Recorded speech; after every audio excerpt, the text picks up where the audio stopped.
What's up everyone, it's Q from Retro Q Gaming, and I've talked many a time in the past about emotional investment in games, gut-wrenching moments, great moments, amazing moments, whatever they are. They come in all different shapes, sizes and forms, but specifically in this video, I want to talk about my top 3 gut-wrenchingly, we could arguably call it depressing, emotionally destroying moments, soul-crushing moments if you will.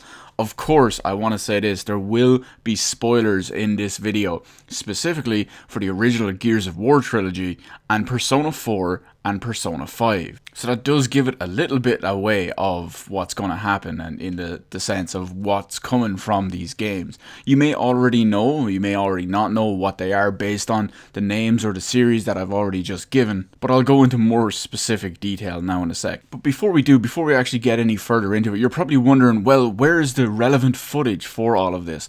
3 reasons actually I should say, that I'm using specifically not that kind of footage. One, this is a pretty depressing topic, despite my arguably amazing, sunny, delightful demeanor. It's a pretty dark topic when it comes down to it. So I needed some happy-go-lucky footage, and what better footage to be than Cuphead? I mean, it's either Cuphead or Mario, and I was already on the PC, so reason number 2 is if you ever plan on playing any of these games or series, specifically the ones I've mentioned, I kind of want you to see this for yourself. Now, I realize to an extent that's a bit overkill, because chances are if you're watching this video the entire way through, you're either not going to care about said spoilers, or you've already seen and experienced them yourself, or seen them online, whatever. But just for the extra sake of it, I didn't put them in just for that reason. And the final reason as well is that specifically 2 of the plot points I'm going to talk about and 2 of the big main gut-wrenching moments I'm going to talk about are about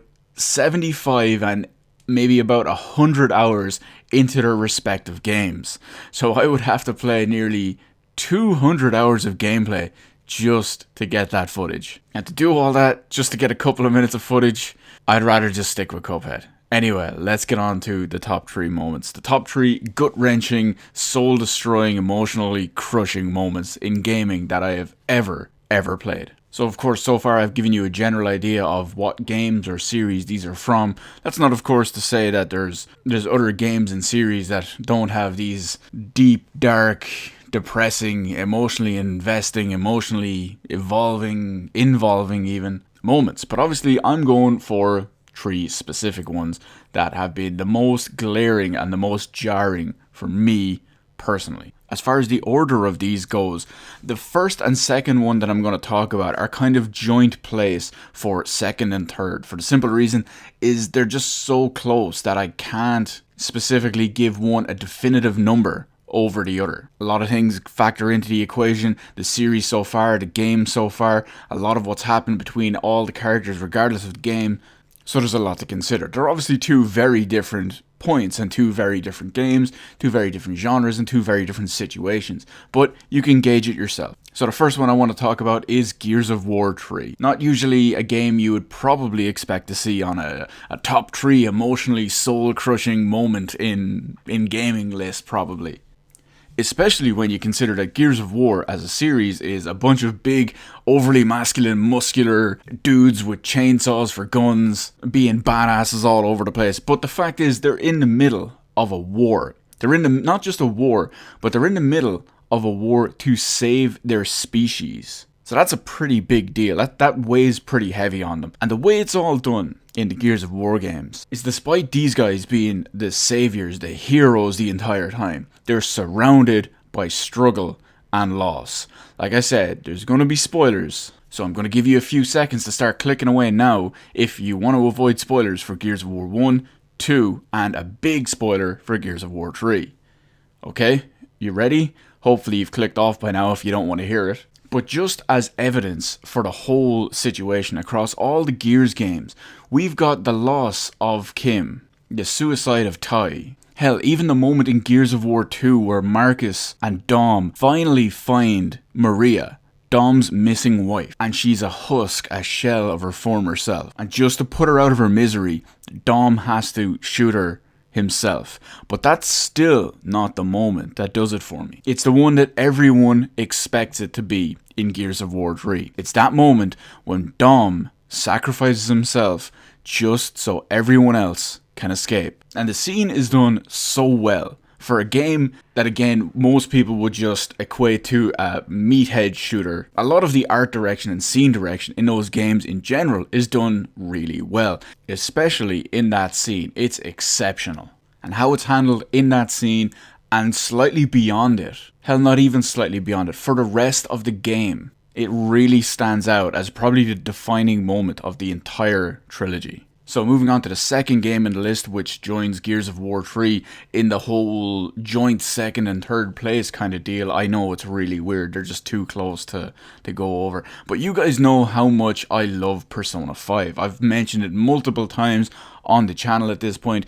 And again, it's even a high-placed contender for my possible Game of the Year 2017. And I'm sure if you go back and check out some of the videos I've made specifically about Persona 5, about JRPGs in the modern era, about, say, Final Fantasy versus Square Enix, about Final Fantasy versus Persona, Square Enix versus Atlus, you'll see and hear my investment and involvement in Persona games, specifically Persona 5. And that's where this big, ultimate soul-crushing moment from Persona 5 comes in. So once again, if you're not finished Persona 5 or whatever, you don't know the very, very, very post-last boss scenes, then click away from this video now, because I am going to spoil all of that in this video if you haven't seen it. Okay, so chances are you've probably clicked away at this point, or you don't care and you're gonna just go on and spoil it for yourself anyway. So as you guys know, the big thing for me with Persona 5 is how they build up the relationship between you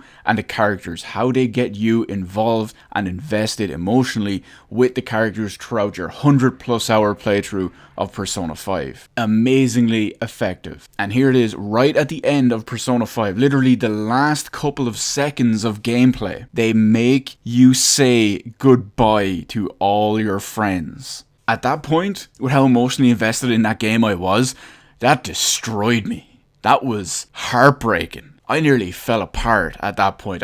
Because I didn't want the game to end and I was so invested in everything about the game. The fact that they were making me, as my final game objective, say goodbye to all of my friends before I left. That was brutal.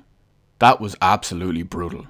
But both of those moments pale in comparison to the final game on this list. And my number one gut-wrenchingly, emotionally distraught moment in gaming. And that comes in the shape of Persona 4. So once again, if you want or have not played and you want to figure it out, or you want to watch someone play it or whatever it is, I urge you, this is a big spoiler for the end of the game.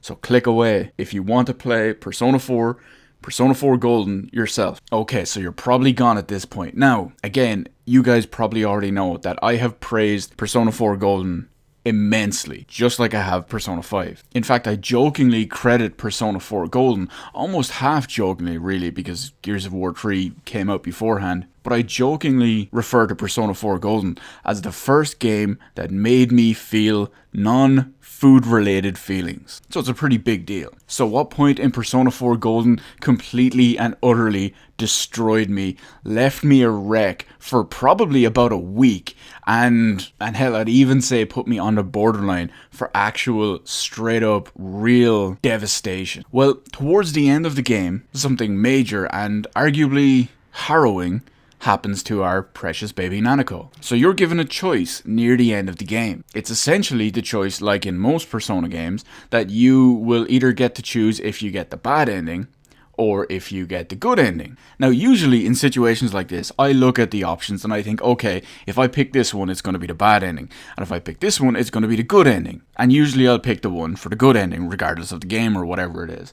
But in the case of Persona 4 Golden, I was so emotionally invested in this game to a ridiculous degree that I didn't care. I wanted to punish the piece of shit that put me in that situation, that put precious baby Nanako in that situation. And I knew that the choice I made, even though I knew it would be the bad one and was not the good and right and moral and just thing to do, I wanted my fucking revenge. and I got it, and I pushed that cunt into the TV. Now yes, technically I did get the bad ending for Persona 4 Golden, but I didn't care. And because I chose to get revenge, and I chose with my emotions and got the bad ending, precious baby Nanako died at the end of Persona 4 Golden. That crippled me emotionally for about a week. 100% legit. A few hours, maybe about 2, 3, 4 hours after I finished Persona 4 Golden for the first time. I say for the first time, I've only finished it once. But a friend of mine was picking me up to go to the gym together. And I walked out to the car with my bag on my back, all ready to go and all that stuff.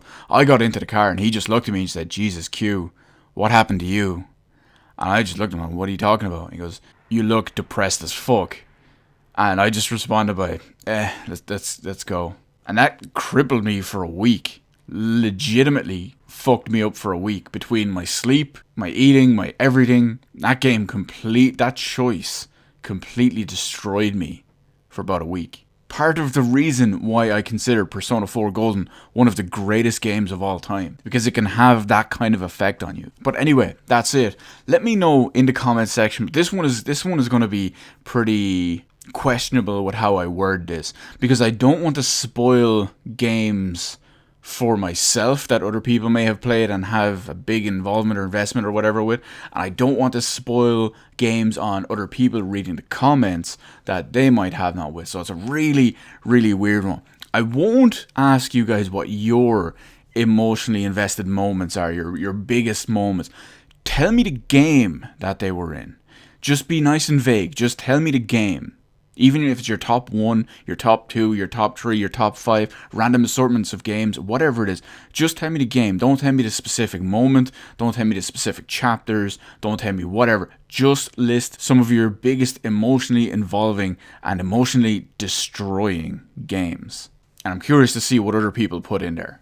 And the handy thing as well is if I do see some stuff that I want to talk about in the comments, I can reply to it and they'll be hidden away so other people won't see stuff and get ruined about it if we start discussing it. And of course, at the same time, feel free to leave your thoughts and comments about my top 3 moment. Do you think I overreacted to any of them? Did those ones fuck you up too? Let me know. Anyway, it's late here, so I am Audi5000. Let me know all that good stuff in the comment section below. Hit the like button. Hit the subscribe button. Thank you for watching. I will see you in the rest of the videos in my channel.